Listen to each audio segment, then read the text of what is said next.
Oke, Assalamualaikum warahmatullahi wabarakatuh. Selamat datang kembali di panel diskusi. Ya, kali ini saya akan, perkenalan diri dulu.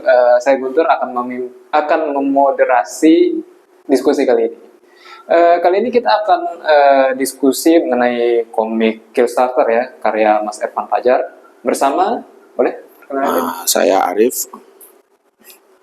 Dan saya Eca. Oke, siap. Mas Arif dan Mbak Eca, anjay. Oke, tanpa berlama-lama kita langsung saja kali ya untuk pertanyaan-pertanyaan mengenai diskusinya. Untuk Mas Arif dan Mbak Eca nih, pertanyaan pertama. Apa kesan pertama kalian setelah membaca Killstarter? Dari saya dulu ya. Boleh. Ini Mas moderatornya ini main aja. Jadi Kenapa? main cepat aja ini. Jadi Killstarter ini komik karya dari Mas Ervan Fajar, diterbitkan oleh siapa ini? Koloni ya. Koloni. Diterbitkan oleh Koloni. Ini juga kayaknya ada dijual di Gramedia ya. Ya, benar. Ada di Gramedia. Jadi teman-teman juga bisa beli di toko buku Gramedia. Nah, ini dari volume 1 sampai volume 5. Kebetulan untuk kami semua di sini baca. Jadi ini terbitnya itu berseri ya.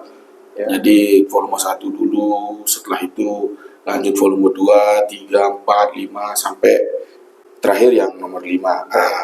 Nah, untuk kami bacanya secara maraton jadinya teman-teman. Jadi langsung dari volume 1 dan sampai volume 5. Soalnya cukup lama ini komik ini sudah terbit ya.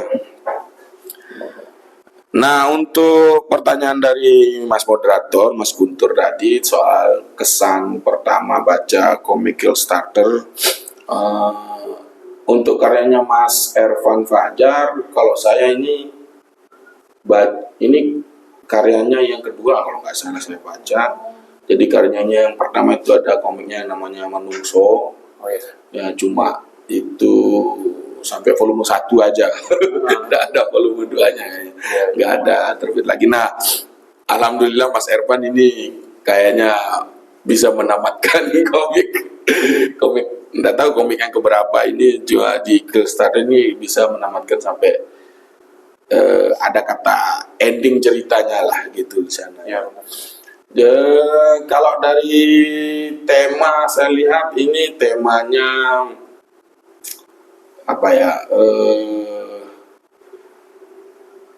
dari segi tokoh utamanya itu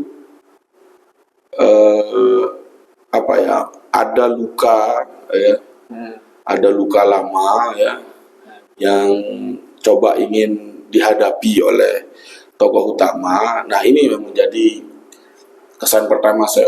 Berarti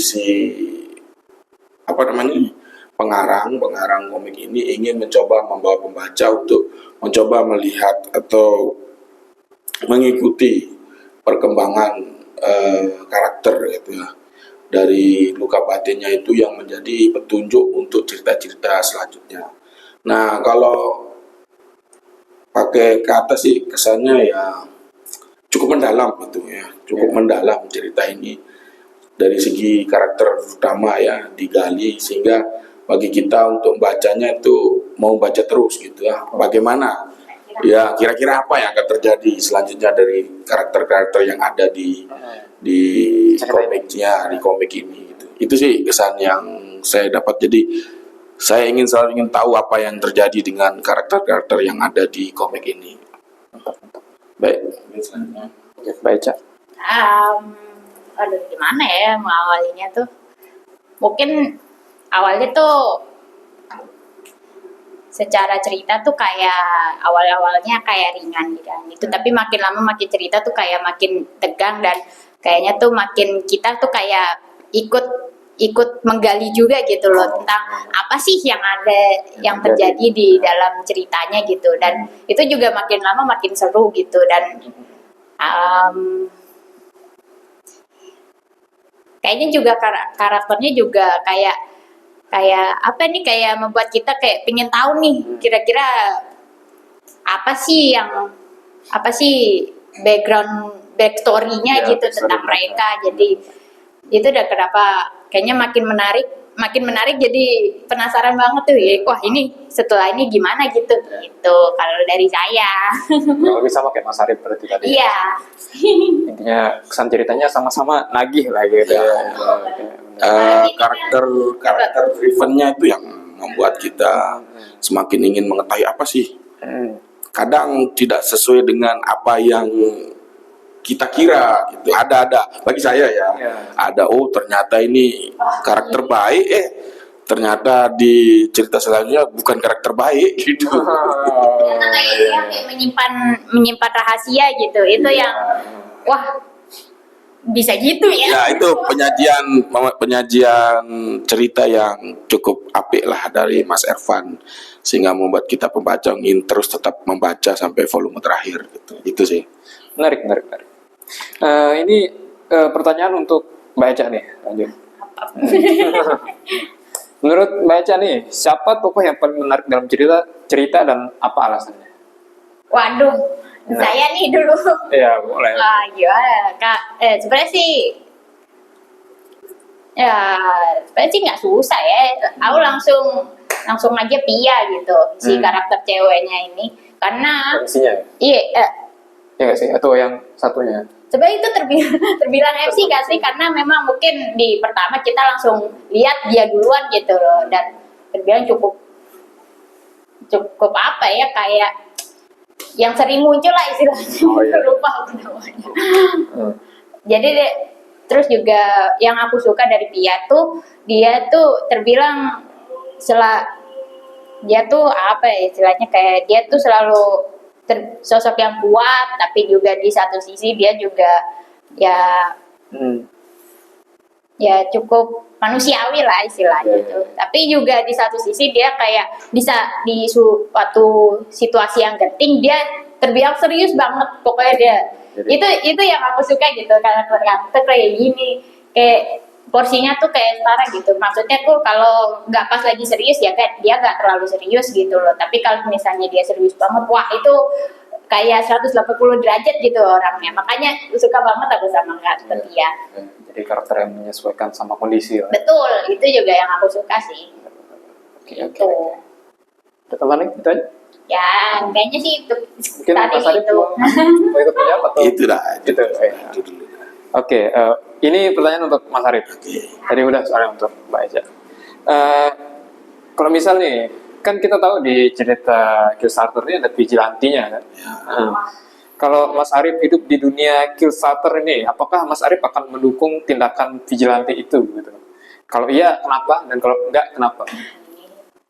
Baik, coba kita flashback dulu ya. Jadi kalau kita hidup di universe Iya. Killstarter, Iya. ini mengingatkan saya pada sebuah negara. Tidak. Sebut aja nggak apa-apa. Jadi di sana kan, di negara Killstarter ini kan yang menjadi apa istilahnya ya, engine ceritanya itu kan adanya kriminal, kejahatan gitu. Ya lagi-lagi temanya itu korupsi kan, korupsi. Cuma di negara yang ada di Killstarter ini kan negaranya agak bobrok gitu. Bukan agak bobrok, memang bobrok gitu. Pemerintahnya itu tidak jalan.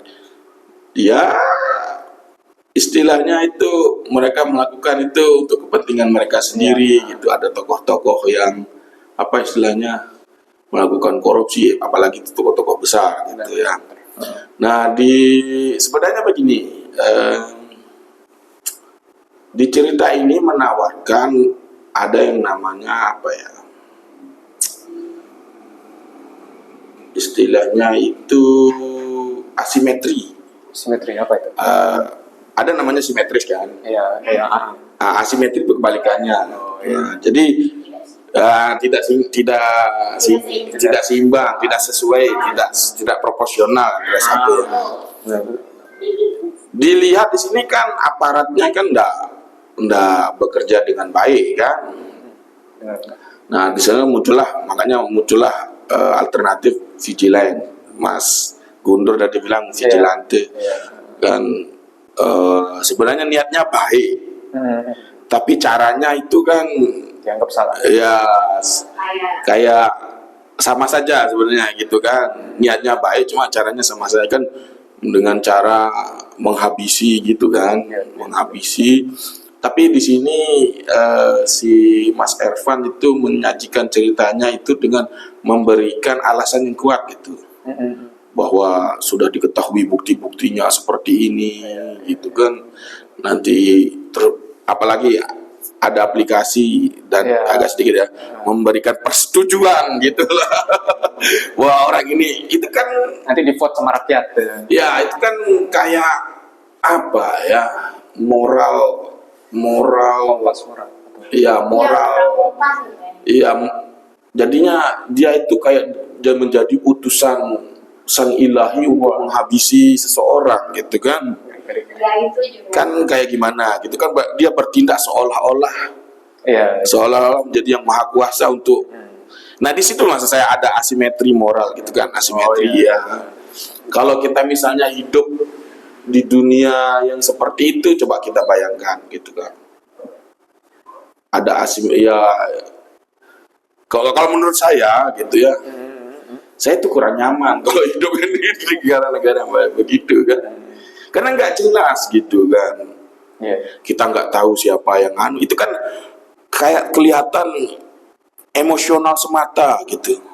Saya baca pas Bagian adegan yang itu ya, di panel itu kelihatan itu hanya melakukan sisi emosional dari para rakyat yang frustasi dengan kinerja aparat hukumnya yang tidak maksimal gitu ya. Kalau di negara yang dikatakan apa ya, dikatakan aparatnya kerja benar. ya kerja benar, semua benar gitu, malah tingkat kriminalnya rendah gitu. Contoh negara-negara di Nordik misalnya kayak Swedia, Norwegia, terus siapa ya Finland itu semua kerjanya bagus gitu. Tingkat kriminalnya juga rendah gitu kan. Makanya yang kembali lagi sih ada yang bilang cerminan aparatnya itu ya cerminan masyarakatnya. Jadi tidak hanya di satu sisi gitu ya. Di kedua sisi sih harus ada apa istilahnya ya? Kayak tadi ya, ada biar jadi simetris gitu kan.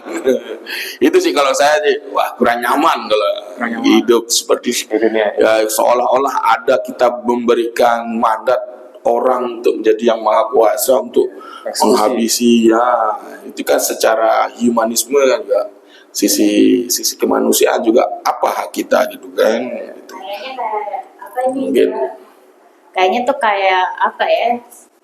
Kayak rasanya tuh kayak semacam hitam dan putih gitu loh. Ya. Itu juga kan kalau misalnya kayak bener-bener hitam banget baru dihabisi gitu, jeplak, dijab udah kayak udah kayak Thanos gitu kan, itu kan kayak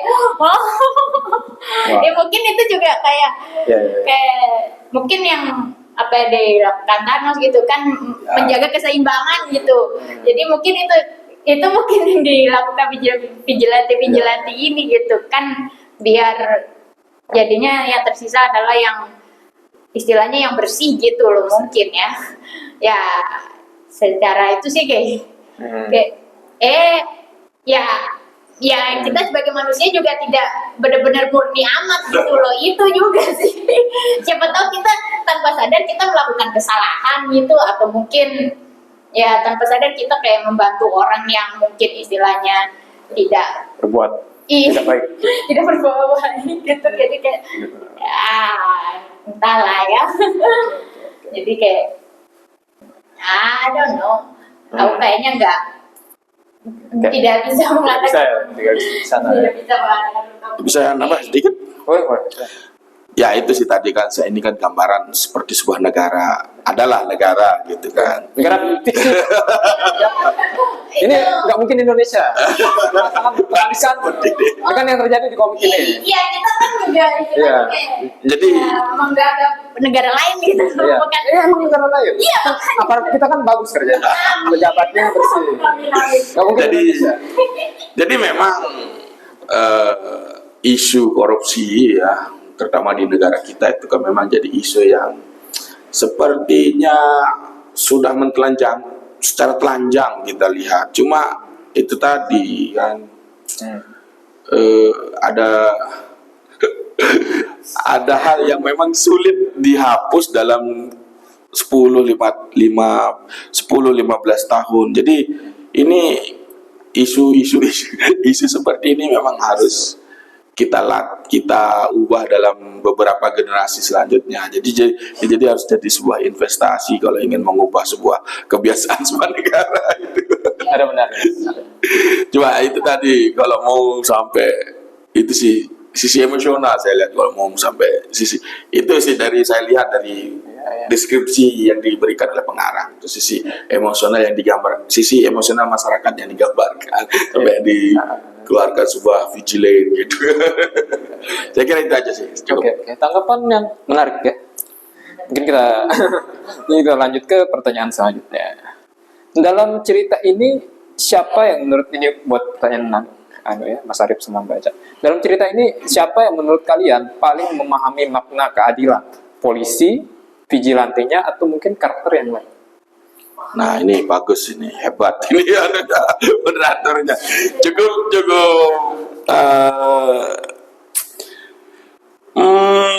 Ntar dulu, saya pikir dulu ya. Memang ya sisi keadilan memang sangat gimana dideskripsikan oleh Mas Ervan di sini ya. Iya. Karena banyak versi kan? Iya. Jadi dari versi si tokoh ini, si tokoh itu. Cuma kita kembali lagi ke definisi keadilan itu. Apa sih keadilan itu sebenarnya kan? Apa menurut teman-teman, coba menurut Eca apa kira-kira? Waduh, lempar ke saya. Ya giliran yang begini. Atau saya dulu. Boleh, tapi Jadi adil itu kan sesuai porsi, dia bilang disesuaikan kan. Jadi nggak sama rata yang namanya adil kan. Di sini polisi di sini ya Di sini digambarkan kan korup, tidak bekerja dengan benar gitu kan. Terus ada sisi vigilant itu membawa niat baik, ingin membantu masyarakat dengan menghabisi atau memberantas kejahatan gitu kan. Nah sekarang ya kembali lagi kan ada asimetris kan. Ya, seperti yang tadi. Iya, polisi seharusnya mengayomi, melindungi atau apa gitu kan. tapi justru ada beberapa yang istilahnya kayak melindungi nama-nama besar gitu loh. Itu juga kan. Ini orang tertentu aja. Itu sih. Makanya pengertian adil di universe ini jadinya gimana jadinya gitu kan. Pertanyaan yang kembali lagi menjadi refleksi untuk diri kita gitu kan. Tapi tetap kalau saya berpaku kalau di dunia nyata itu ya, kalau polisinya bekerja dengan baik, kembali lagi kan, masyarakatnya juga dengan baik, maka akan tercipta keadilan yang baik gitu kan. Ada benar ya. Itu kan ya cukup tricky lah Mas Ervan memberikan cerita yang mendeliver cerita ini bagus gitu. Itu sih dari saya. Tuh. Eca ada? Kayaknya sama aja sih. Sama aja. Iya. Cari aman. Iya. Bukan cari amat sih, cuma kayak merangkainya itu tuh loh yang kadang Ya, bingung. kurang lebih pemikirannya sama tapi. Iya. Oke. Dapat. Kalau begitu tidak ada tambahan lagi. Biar lanjut. Udah. Oke. Ini untuk Mbak Eca ya, karena mungkin tadi jawabannya sama kayak Mas Arif, mungkin ini bisa jadi beda. menurut Mbak Ece ini, apakah tindakan melanggar hukum dapat dibenarkan kalau tujuannya untuk melindungi masyarakat dari kejahatan yang lebih besar? Nah, gimana ya? Kalau dari aku nih ya, ya sebenarnya sih bisa aja. Aduh, susah juga ya, karena gini, ini juga benar moral kompas banget sih. Kayak ya sebenarnya memang niatnya tuh baik gitu. Kita kan ya kayak istilahnya kayak kisah Robin Hood gitu kan. Wah, ya. Itu kan istilahnya dia kayak membantu orang-orang yang nggak mampu dengan mencuri dari orang-orang kaya yang istilahnya itu gitu. Istilahnya ya begitulah ya. Ya mungkin itu sama aja gitu. Cuman mungkin di sini lebih brutal aja gitu loh. Yang rasanya tuh kayak kita tuh mempertanyakan, aduh ini bener nggak nih gitu. Jadi ya gimana ya, kayaknya kayak bener-bener abu-abu lah istilahnya. Jadi di satu sisi aku juga sebenarnya bisa aja benar gitu, tapi di satu sisi juga ini kayak mempertanyakan istilahnya kayak kemanusiaan kita juga gitu loh. Jadi itu sih juga kita. Jadi di satu sisi aku juga bingung. Jadi kayak posisinya abu-abu banget ini. Itu sih dari saya. Oke. Coba diulang pertanyaannya tadi, menarik sekali itu. Sudah tertarik untuk menjawab. Bisa ditambahkan. Ya, apakah tindakan melanggar hukum dapat dibenarkan kalau tujuannya untuk melindungi masyarakat dari kejahatan yang lebih besar? Melanggar hukum untuk melindungi masyarakat Dari kejahatan yang lebih besar, apakah itu tindakan yang bisa dibenarkan? tindakan yang bisa dibenarkan. Ini mirip kayak, saya lupa namanya, jadi kayak ada paradoks gitu kan. Jadi ada kereta, terus ada dua rel kan. Rel satu itu ada satu orang keikat, Oh, rel satu 5 orang keikat. Kamu pilih yang mana gitu kan. Kalau secara teori utility ada disebut, apalah saya lupa itu, 5 orang itu lebih berharga daripada satu orang kan, satu nyawa. Berarti belok kiri aja gitu kan. Ada yang bilang dibenarkan gitu kan. Oh nggak bisa, ada yang bilang humanisme kan, semua nyawa itu berharga, satu nyawa itu hilang bahkan lebih banyak gitu. Kembali lagi sih, kalau kita bicara morality gitu ya, moral itu memang apa istilahnya ya, relatif gitu, nggak ada yang absolut gitu, mana yang benar mana yang salah. Cuma dalam konteks tadi melanggar hukum ya salah sih. Konteksnya tadi kan, kalau kita melakukan pelanggaran hukum ya itu tadi kan, untuk menyelamatkan masyarakat dari kejahatan yang lebih besar gitu kan. Kalau konteks hukum ya salah sih jalannya. Kalau di konteks hukum kan, menurut saya lagi Tidak apa-apa. menurut saya gitu kan. Cuma menarik memang dari Mas Ervan itu sangat filosofis memberikan nilai-nilai yang ada di komik ini. Jadi bagi teman-teman itu silahkan dibaca ya, ini sangat menarik sekali, terutama bagi teman-teman yang sangat suka dengan moral value gitu ya, nilai-nilai moral. ini kan juga drama kriminal juga kan pasti juga seru juga sih buat yang suka tema yang seperti itu gitu. Jadi yang saya tangkap ini Mas Ervan itu tidak memberikan hitam putih di komiknya, tapi melemparkan kembali ke pembacanya. Menurut pembaca, yang mana versi pembacanya mana yang benar kan?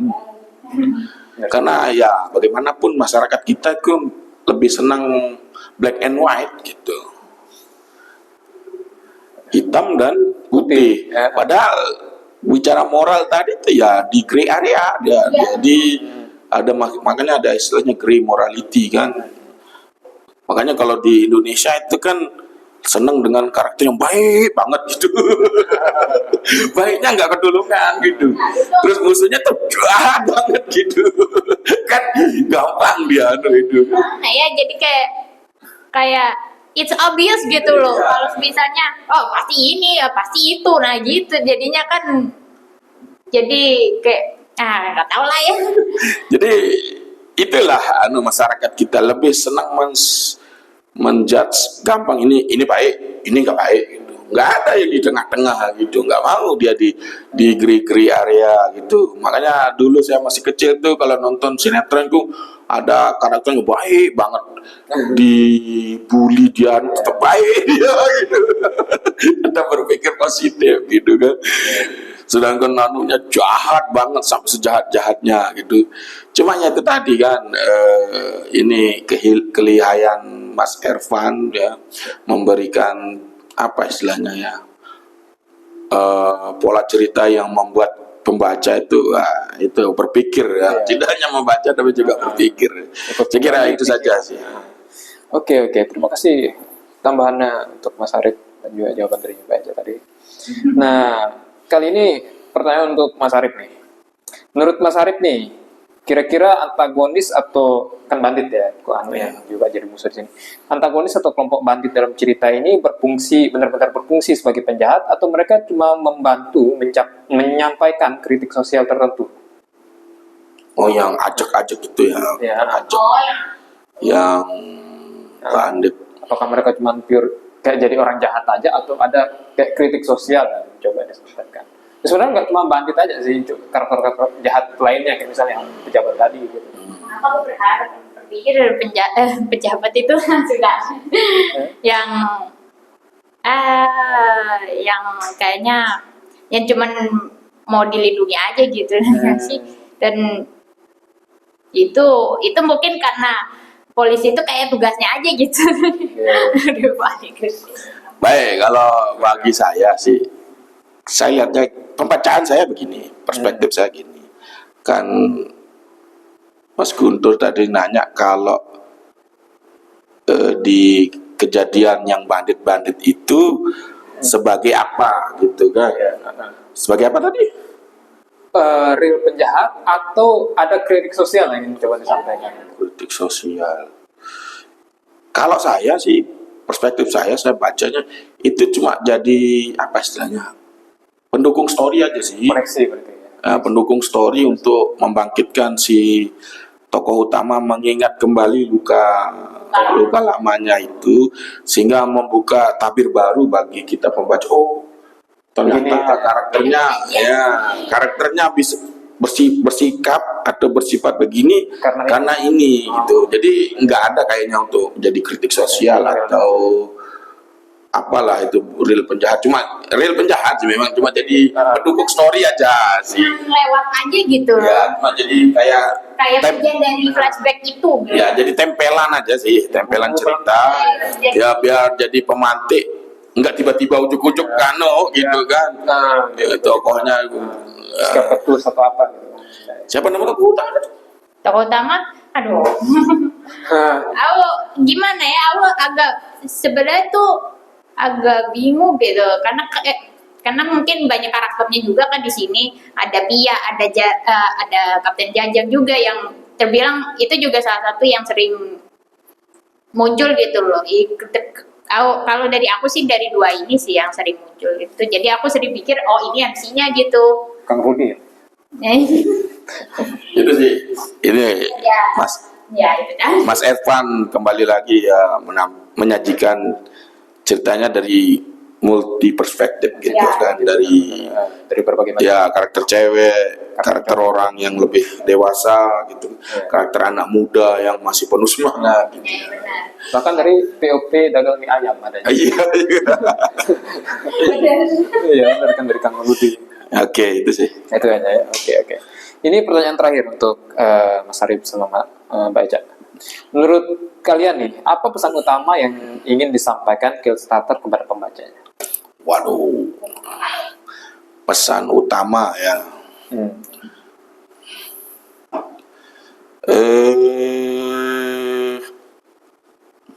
Sebenarnya pas di ending itu saya kayaknya